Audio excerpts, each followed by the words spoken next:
तो श्री कृष्ण के प्रेम समुद्र में डूब रहे हैं श्री उद्धव जी और संग संग श्री विदुर जी।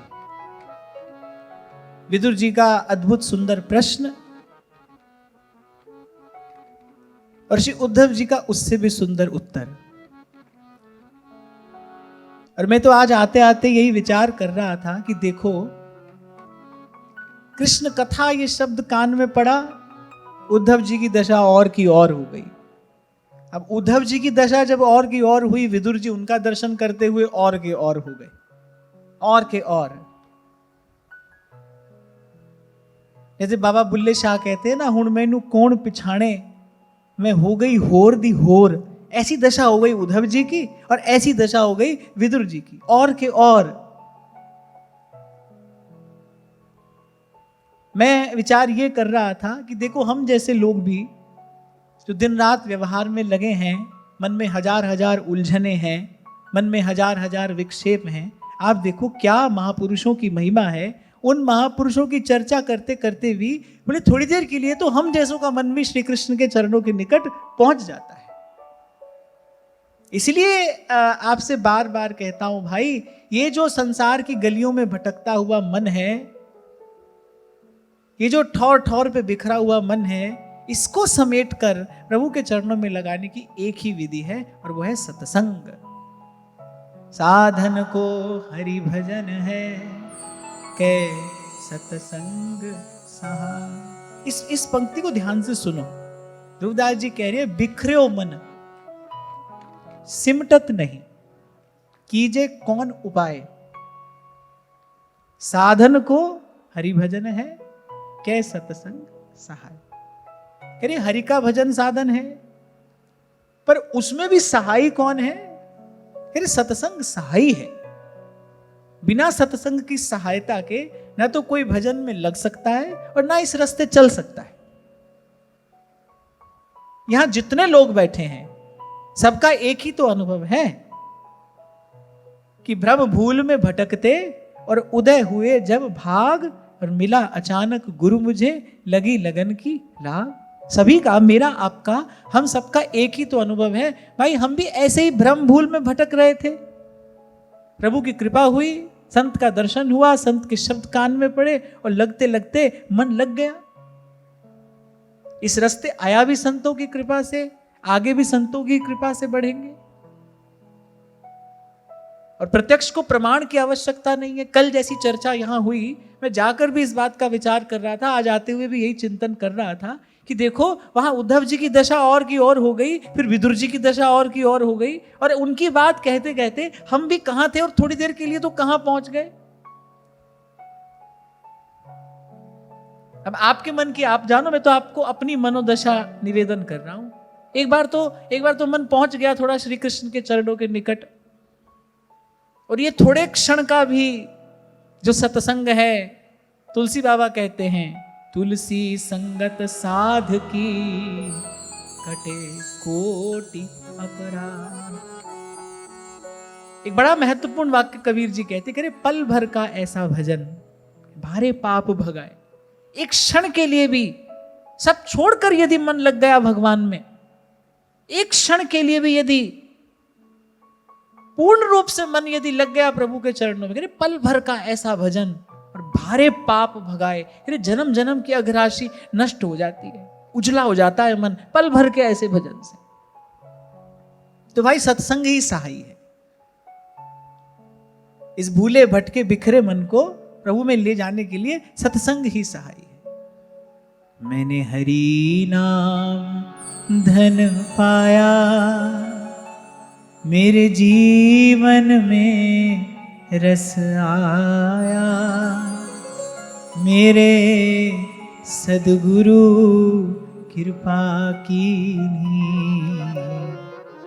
मोहे नाम की संपत्ति दी। और कबीर कहते हैं, बड़ भागी मैं सद्गुरु पाया, मन की दुविधा दूर नसा, जो वस्तु मैं ढूंढी जग में सो वस्तु घट भीतर पाऊं। अच्छा, मेरा तो एक ही काम है, मैं तो ऐसी संतों की वाणी जहां लिखी रहती है पुस्तक खोल के बैठा रहता हूं, वो जो पंक्तियां वहां लिखी रहती है उनको ही देखता रहता हूं, उनका ही दर्शन भी करता हूं, उनका ध्यान भी करता हूं, उनका चिंतन भी करता हूं, और इसका प्रसाद मिलता है। क्योंकि ये भी संतों से ही सीखा, जिन खोजा तिन पाइया गहरे पानी पैठ। मैंने उस दिन भी आपसे कहा था, शब्द ब्रह्म है, शब्द अनंत है, उसमें डूब कर ही उसका वास्तविक मर्म ज्ञात होता है। जो वस्तु मैं ढूंढी जग में सो वस्तु घट भीतर पाई। कौन सी वस्तु ढूंढता है ये जीव जगत में? कौन सी वस्तु ढूंढ रहा है?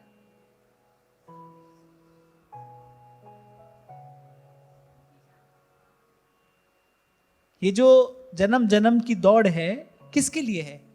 ये जीव जगत में ढूंढ क्या रहा है? सुख ही तो ढूंढ रहा है। सुख चाहत हरिवंश हित कृष्ण कल्प तरु से। जो वस्तु मैं ढूंढी जग में, जन्म जन्म से ये जीवात्मा भटक रही थी उसी सुख को खोजते हुए, सो वस्तु घट भीतर पाई। अर्थात गुरु मिला, सारी दौड़ समाप्त हो गई, सब ओर से मन सिमट कर और लग गया जहां लगना चाहिए था। बाईसा यही तो कह रही हैं, इत उत चित चले नहीं कबहू डारी प्रेम जजी के जाने मेरो प्रीतम प्यारो और न जाने पी और न जाने पी। तेरी मेरे पार निकस गया सतगुरु मारा तेरी मेरे पार निकस गया सतगुरु मारा